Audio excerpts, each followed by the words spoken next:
little wings of wonder. So what happens after all the courtship songs and the elaborate dances are over? Well, that's when the real work begins. Bird pairs face one of their most important jobs together, building a home. And this isn't just about sticks and mud.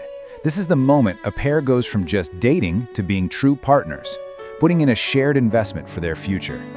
It's a process that tells us so much about teamwork, incredible ingenuity, and, what it really means to build a life together. It's a question we've all asked ourselves, right? Is it the four walls, the location, the stuff we put inside? We put so much thought and effort into making a space that just feels right. Well, it turns out we are definitely not alone in that. For a bird pair, that nest is so much more than just a little cup to hold their eggs. It's the foundation of their entire family. It's a fortress to protect them from predators, and it's the nursery where they'll raise their young. But it's also something even more fundamental than all of that. Building that nest together, well, that's where the rubber meets the road. It is the physical proof of their bond. It takes trust, it takes coordination, and it absolutely requires a shared vision. This is the first huge project that ever do as a team. And you know what? Its success can actually predict the success of their entire breeding season. So, how do they get it done? It's not like there's one single instruction manual for avian teamwork. Different species have come up with these fascinating, really different strategies for splitting up the work and getting their home built. So check this out. 2 totally different project management styles. With the mourning dove, it's all about efficiency. The male is the delivery guy, he brings the supplies. The female is the architect, she puts it all together. Simple, specialized roles. The final product might look a little flimsy, but hey, it gets the job done fast. But then you have the bald eagle, a true power couple. They are both in on every single stage, from hauling the heavy lumber to arranging the soft bedding. They're building something that's meant to last a lifetime. The house wren strategy is a whole different ballgame. Think of the male as a real estate developer. He goes out and builds several rough drafts, these little starter homes, in a few different spots.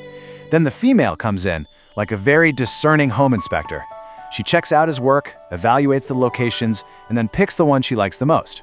Only then will she move in and add the final touches, the soft lining, to make it officially move-in ready. Okay, now if you want a masterclass in working in perfect sync, you've got to watch Barn Swallows. This is teamwork in real time. Both partners are flying back and forth, hundreds, sometimes thousands of times, each one carrying a single little pellet of mud. They work right next to each other, carefully building the walls of their nest, one mouthful at a time. It is an absolutely incredible testament to what pure shared effort can create. All right, so we've seen the teamwork, but what are they actually working with? Birds are master foragers, and they use this incredible variety of natural materials, and each one is chosen for a very specific job. Seriously, if a bird couple could just go to a home improvement store, what would be in their cart? Well, the answer is a lot more diverse and way more sophisticated than you might think. It's a masterclass in using what's around you. Of course, you've got the basics, right? Twigs for the frame, mud for the mortar, just like early human builders, grasses and plant down, that's for insulation and a nice soft cushion. But then you get to the really high-tech stuff, spider silk, which is an unbelievable elastic glue. And some birds even gather specific aromatic leaves, not for comfort, but for pest control. Let's just focus on spider silk for a second, because this stuff is amazing. Hummingbirds, for instance, weave it all through their tiny little walnut-sized nests. And why? Because it is both incredibly strong and incredibly stretchy. This means the nest can actually expand as the baby chicks inside get bigger. It's a self-adjusting nursery, all thanks to what is basically nature's duct tape. And if you thought that was clever, get this. This shows just how smart these birds can be. The European starling doesn't just build a home, it fumigates it. They will specifically go out and find fresh green plants that have antimicrobial and insect-repelling qualities. This isn't just for decoration, it's active health management. It's a form of herbal medicine to keep nasty parasites away. Okay, so we know the methods and we know the materials. Now let's take a little tour of some of the finished products. From the super simple to the absolutely sublime, these nests are truly architectural marvels of the animal kingdom. Let's start with the mourning dove again. Their nest is, well, it's the definition of minimalism. It's just a loose pile of twigs, often so sparse you can literally see the eggs right through the bottom. It looks so precarious, but it's a strategy. Build it fast, raise the family, and move on. But this is just one end of the spectrum. Because on the complete opposite end, you get this, The Baltimore Oriole's nest.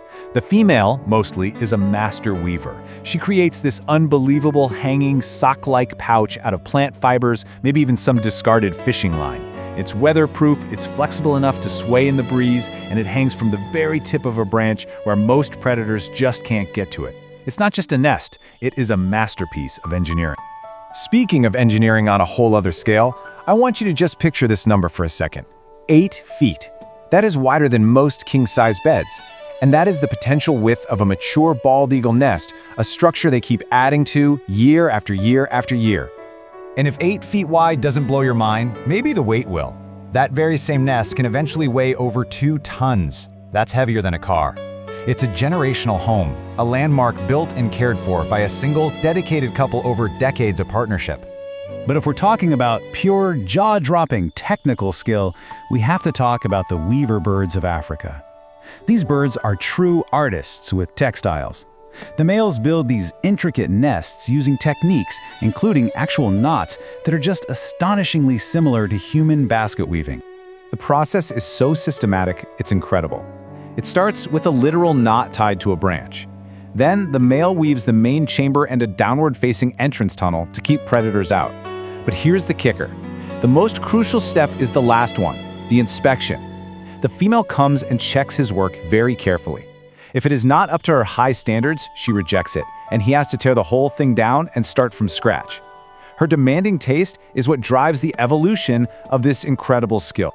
And just when you think it can't get any more extreme, you have the sociable weaver. They take this idea to an absolutely insane level. Here, cooperation goes beyond just the couple. It's the whole colony.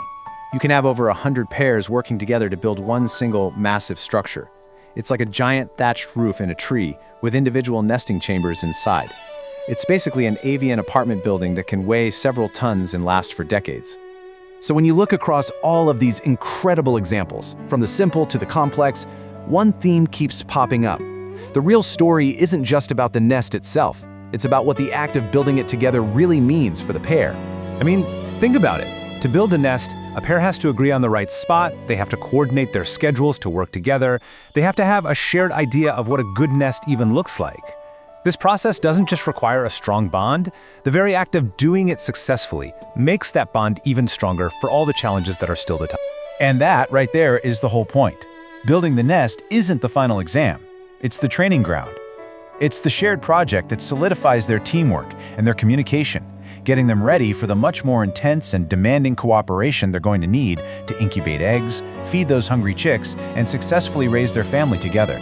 So the next time you see a bird flying by with a twig in its beak, just remember what you're really watching. It's not just construction. You're watching a home being created, built on a foundation of shared trust and vision. It's a physical testament to their partnership. Which kind of leaves us with one last thought.